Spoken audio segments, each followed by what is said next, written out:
Hey friends, welcome back to another video. I'm down here at my local nature reserve. Some would say it's a bit of a boring place. But today, Peter McKinnon has challenged me to make an epic B-roll sequence of this place, to turn it from looking like this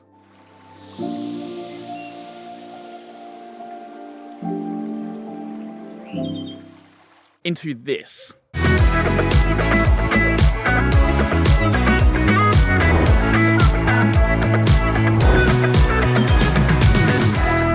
Yes, that's right. Today we are doing Peter McKinnon's B-roll challenge. We're stuck in lockdown at the moment, so I can't go anywhere particularly extravagant. And this is also just a super great thing to do just to practice my skills as a filmmaker. So if you don't know who Peter McKinnon is or what this challenge is, I'll leave a link to a video up here where he explains what it's all about.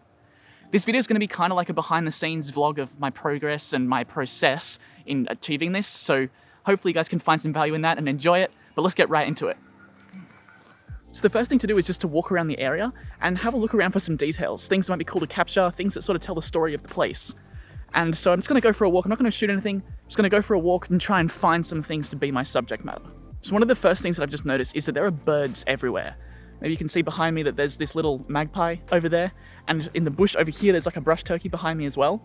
And birds could be great for making some movement as well inside of the shots because they're actually like moving items as opposed to just, trees or bushes or a river. So it could be cool to use the birds to create some movement. We do of course have the river here as a natural subject matter. It's just got so many nice details, everything from the shells speckled across the shores to these mangrove trees and the rocks, and there's so many nice details we can capture and nice textures here.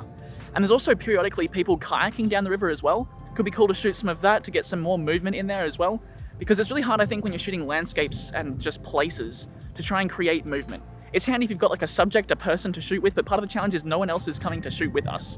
So there's no human subject, it's just our location. So we're going to work with that today, and this could be cool to see some river elements in there as well. We do actually have all these really nice bushes as well, just a nice plant life around here, different flowers, different textures, and there's bees in the flowers as well. Again, more movement and more little details that just going to look really nice, so we can definitely try and capture some of those. Alright, I think we've found some good details, so we can start shooting now. So I'm going to shoot the wide shots first, and I'm going to use the 16 to 35mm and probably shoot in 120 frames a second as well. So I'll throw out some of the shots that I'm getting as we do this now.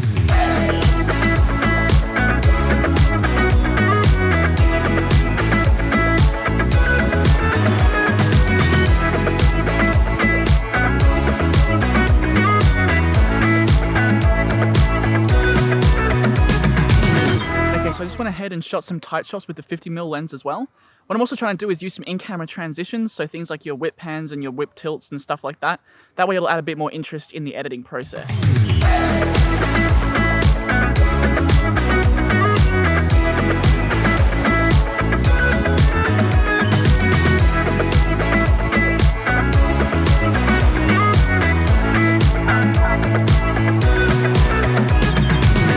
So last thing to do is to get some transition shots. These are usually like faster shots with a lot of motion blur, things you can sort of use to extend your transitions and use in between them to make them longer, really.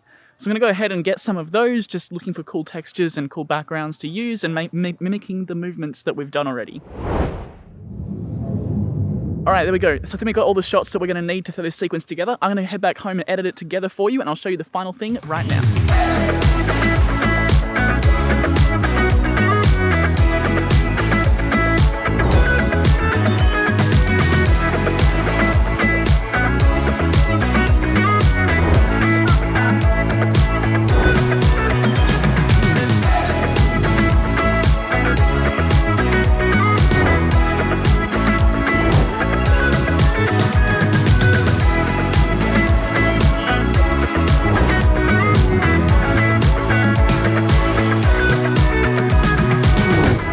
Alright, there you go. That was the final sequence from our little shoot here today.